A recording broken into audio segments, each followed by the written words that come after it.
श्री स्वामी समर्थ. स्वामी महाराजांच्या कृपेने तुमच्या सर्व इच्छा मनोकामना पूर्ण हो. ऋतुचक्र फिरत असते, महिने उलटत असतात. मग मध्येच कुणीतरी घरातील प्रौढ व्यक्ती म्हणते, यावर्षी अधिक महिना आहे बरं का. लहान मुले बुचकळ्यात पडतात. अधिक महिना हा कोणता नवीन महिना? वर्ष तर 12 महिन्यांचे असते, मग हा 13वा महिना कुठून आला? त्यांना प्रश्न पडतो, हा अधिक महिना येतो तरी कसा? अधिक महिन्याला मलमास, पुरुषोत्तम मास, अधिक मास, दोंड्याचा महिना अशी विविध नावे आहेत. या महिन्याला शास्त्रकारांनी अशुद्ध मानले असले तरी काही व्रत वैकल्य करून या महिन्यात पुण्यप्राप्ती करता येते असे मानतात. या महिन्यात उपवास करणे किंवा एक वेळ भोजन करणे किंवा मौन भोजन करण्याचे व्रत करणे, या महिन्यात आवडता खाद्यपदार्थ न खाण्याचेही व्रत घेतात. महिन्याच्या शेवटी सत्पात्र ब्राह्मणाला त्या वस्तूंचे दान करून मग त्या वस्तूंचे सेवन करतात. अधिक महिना सामान्यतः 33 महिन्यांनी येत असल्याने या दिवसात 33 अनरशांचे किंवा बत्ताशांचे दान करावे असे सांगितले जाते. काही लोक सवत्स धेनूचे दान करतात, काही लोक दीपदान करतात. अशी विविध दाने या महिन्यात करावी असं सांगितलं जाते.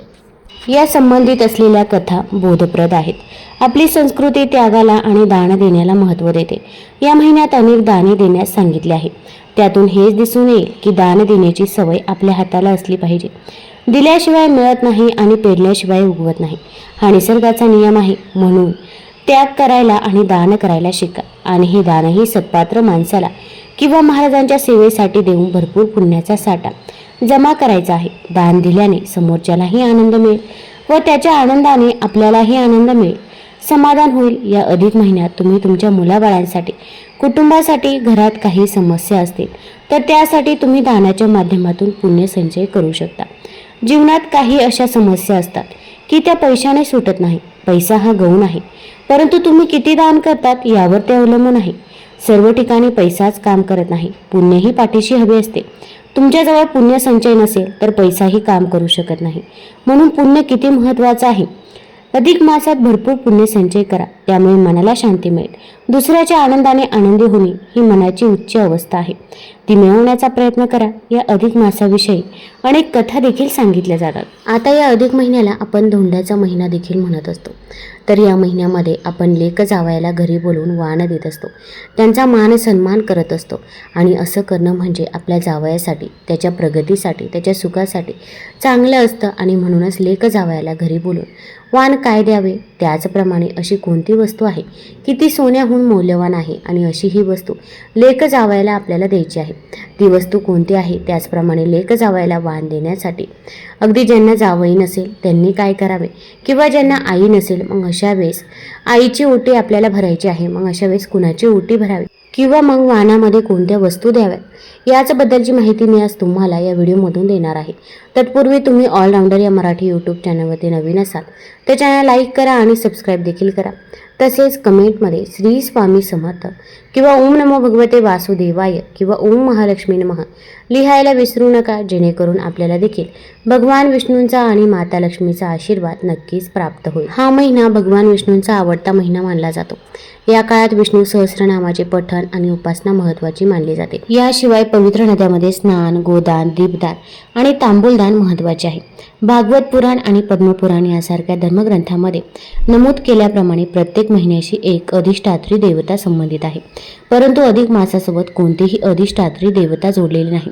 यामुळे तो अपवित्र महिना म्हणून ओळखला जाऊ लागला. मलमास किंवा अपवित्र महिना असल्याने यात कोणतेही शुभ काम करण्यास मनाई केली जात होती. यामुळे व्यथित झालेल्या मलमासाने विविध देवांकडे जाऊन आपल्या अधिष्ठात्री होण्यासाठी विनवणी केली, परंतु कोणीही त्याचा स्वीकार केला नाही. देव आणि मनुष्याने त्यागलेल्या या महिन्याने वैकुंठात विष्णूला शरण जाऊन त्यांची प्रार्थना सुरू केली. विष्णू त्याच्यावर प्रसन्न झाले आणि त्यांनी या महिन्याला श्रीकृष्णाला शरण जायला सांगितले.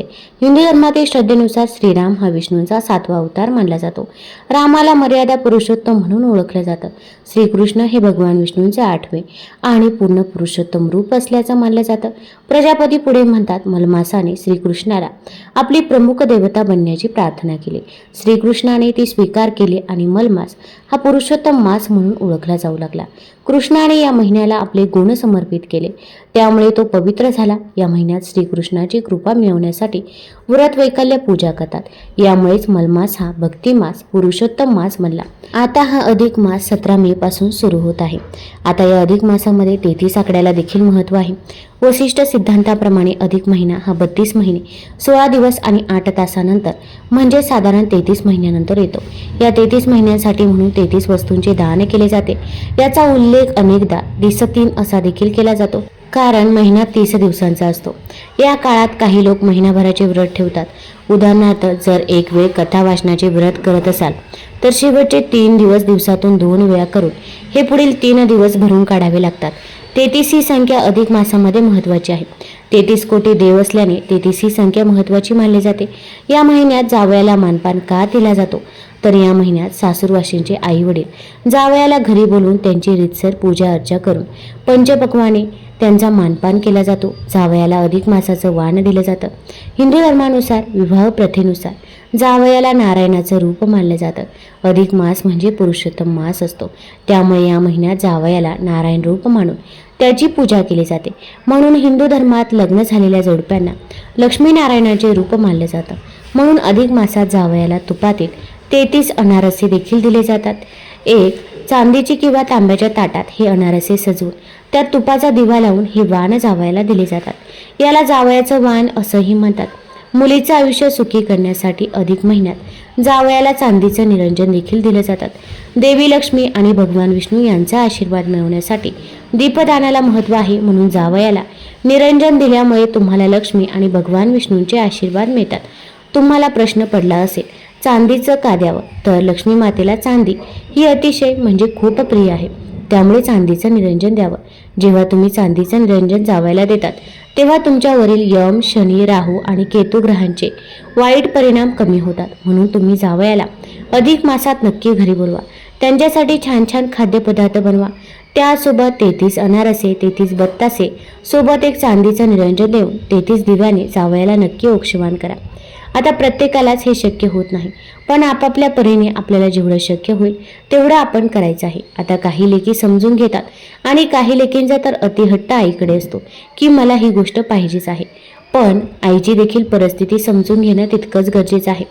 आईने आपल्याला जन्म दिलेला आहे आणि तिचं ऋण आपण कधीही फेडू शकत नाही, हेही तितकंच खरं आहे. आता जर का तुम्हाला चांदीचं निरंजन घेणे शक्य नसेल तर तुम्ही तांब्याचे निरंजन वाण म्हणून दिली तरी पण चालेल. तांबे असू द्या किंवा चांदी असू द्या, शेवटी आपला भाव महत्त्वाचा आहे. तसेच आपण जावयाला इतरही काही भेटवस्तू देऊ शकतो. जसे की आपण नवीन कपडे घेणार आहोत किंवा अगदी धोतर, कुर्ता, शर्ट हे देखील आपण घेऊ शकतो. किंवा आपली जर परिस्थिती असेलच तर आपण सोन्याची अंगठी, चेन किंवा चांदीची नाणी आपल्या परिस्थितीनुसार आपण त्यांना भेटवस्तू म्हणून देऊ शकतो. तसेच आपण आपल्या लेकीला साडी देखील घ्यायची आहे. त्याचप्रमाणे भेटवस्तूमध्ये आपण फळे, सुकामेवा, नारळ किंवा कोणत्याही 5 प्रकारची फळे आपण वाण म्हणून देऊ शकता. आता वाण देताना ते नुसते हातात न देता ते शाश्वत पद्धतीने देणे देखील खूप महत्त्वाचं आहे. काही ठिकाणी जावयाला बघा, जुन्या परंपरेनुसार जावयाला सुगंधी उटणे व तेल लावून स्नान घालण्याची पद्धत आहे. जावयाच्या आवडीचा स्वयंपाक केला जातो. जेवताना जावयाच्या ताटाभोवती रांगोळी काढली जाते. जेवण झाल्यावर जावयाला पाटावर बसून त्यांचे पाय धुतले जातात. कपाळाला गंध अक्षदा लावून त्यांचे औक्षण केले जातं. काही ठिकाणी श्री पुरुषोत्तम प्रित्यर्थ हे दान देत असल्याचा असा छोटासा संकल्प केला जातो. तांब्याच्या ताटात 33 अनारसे ठेवून त्यावर दिवा लावून ते ताट जावयाला दिले जाते. यावेळी जावयाने तो दिवा शांत होईपर्यंत तिथेच बसणे अपेक्षित असते. यानंतर जावयाने सासू सासऱ्यांच्या पाया पडून आशीर्वाद घ्यावा आणि सासऱ्यांनी जावयाला दक्षिणा द्यावी. आता काही ठिकाणी 33 अनारसे देणे शक्य नसेल तर 3 लाडू किंवा 33 फळे सुद्धा दिली जातात. अधिक महिना सुरू झाल्यापासून ते संपेपर्यंत तुम्ही कधीही हे वाण देऊ शकता. त्याचप्रमाणे अधिक महिन्यात जावयाला घरी बोलवल्यानंतर धोंडे देण्याची पद्धत देखील आहे. आता धोंडे म्हणजे काय? बघा, धोंडे हा पुरणाचा पदार्थ आहे. आपल्याला कणकेमध्ये पुरण भरून त्याचे गोल गोळे करून ते तळायचे असतात. याला धोंडे म्हटलं जातं. हे धोंडे द्यायला देखील महत्त्व आहे. ज्याप्रमाणे आपण 33 अनारसे देतो त्याचप्रमाणे 33 बत्ताशे देण्याची देखील पद्धत आहे. अधिक महिन्यामध्ये लेक घरी आल्यानंतर लेकीला नवीन जोडवी करणे किंवा तिचे जुने जोडवे असतील तर त्यामध्ये भर टाकणे हे देखील खूपच शुभ मानलं जातं. आईने आवर्जून अधिक महिन्यात लेकीच्या जोडव्यांमध्ये भर घालावी किंवा चांदीची नवीन जोडवी तिला भेटवस्तू म्हणून द्यावी. हे लक्ष्मीकारक, सुखकारक मानलं जातं.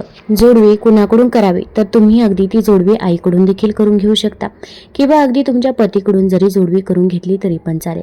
पण या अधिक मासामध्ये आपण जोडवी ही आवर्जून करायचीच आहे. 3 वर्षातून एकदाच असा सण येतो जेव्हा आपल्याला जोडवी बदलायचा मुहूर्त हा मिळत असतो.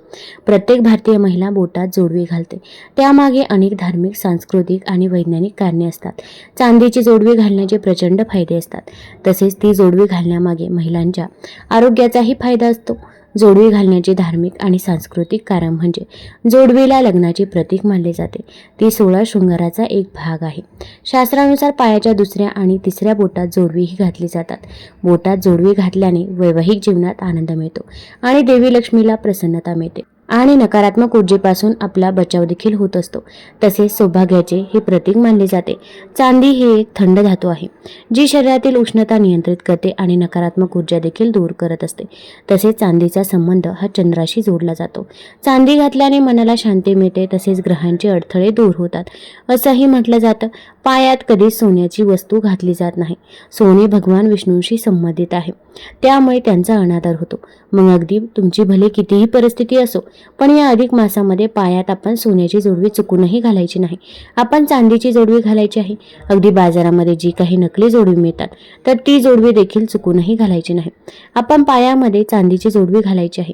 पायात जोडवी घालण्याचे वैज्ञानिक कारण म्हणजे जोडवी पायाच्या ज्या दुसऱ्या किंवा तिसऱ्या बोटात घातली जातात तेथील नस ही गर्भाशय आणि हृदयाशी जोडलेली असते. ही जोडवी घातल्याने त्या नसावर हलका दाब पडतो, त्यामुळे प्रजनन क्षमता वाढते आणि विना अडचण गर्भधारणेला मदत होत असते. जोडव्यांचा हा दाब महिलांच्या संप्रेरक प्रणालीला संतुलित करतो, ज्यामुळे मासिक पाळी नियमित राहते आणि थायरॉइड सारख्या समस्यांची शक्यता कमी होते. जोडवी ही केवळ एक परंपरा नाही, तर धार्मिक श्रद्धा, ऊर्जा संतुलन आणि महिलांच्या आरोग्याशी जोडलेले धार्मिक प्रथा आहे. त्यामुळे आपण जोडवी ही आवर्जून घालायचीच आहे. आता जोडवी घालताना आपण काही चुका करायच्या नाही. तर आता जेव्हा आपण जोडवी घालत असतो तर आपले पाय पाण्यामध्ये आपण टाकत असतो, तर त्यामुळे ही जोडवी झिजत असतात. जेव्हा पण आपण जोडवी घालत असतो तेव्हा ती जी काही पायामधील जोडवी आहे त्याच्यापेक्षा थोडेसे जास्त वजनाची जोडवी ही आपण पायामध्ये घालायची आहे. तसेच आपण नकली जोडवी चुकूनही घालायची नाही. आता जोडवी तुम्ही कधी खरेदी करू शकता, तर 21 तारखेला गुरुपुष्यामृत योग आहे. मग अगदी अधिक मासामध्ये 21 तारखेला देखील तुम्ही खरेदी करू शकता, किंवा अगदी मग तुम्हाला अधिक मासामध्ये जेव्हा वेळ मिळेल तेव्हा तुम्ही जोडवी खरेदी केली तरी पण चालेल. तुम्हाला जर ही माहिती आवडली असेल तर चॅनल लाईक करा, सबस्क्राईब करा आणि आपल्या मित्रपरिवारासोबत जरूर शेअर करा. धन्यवाद.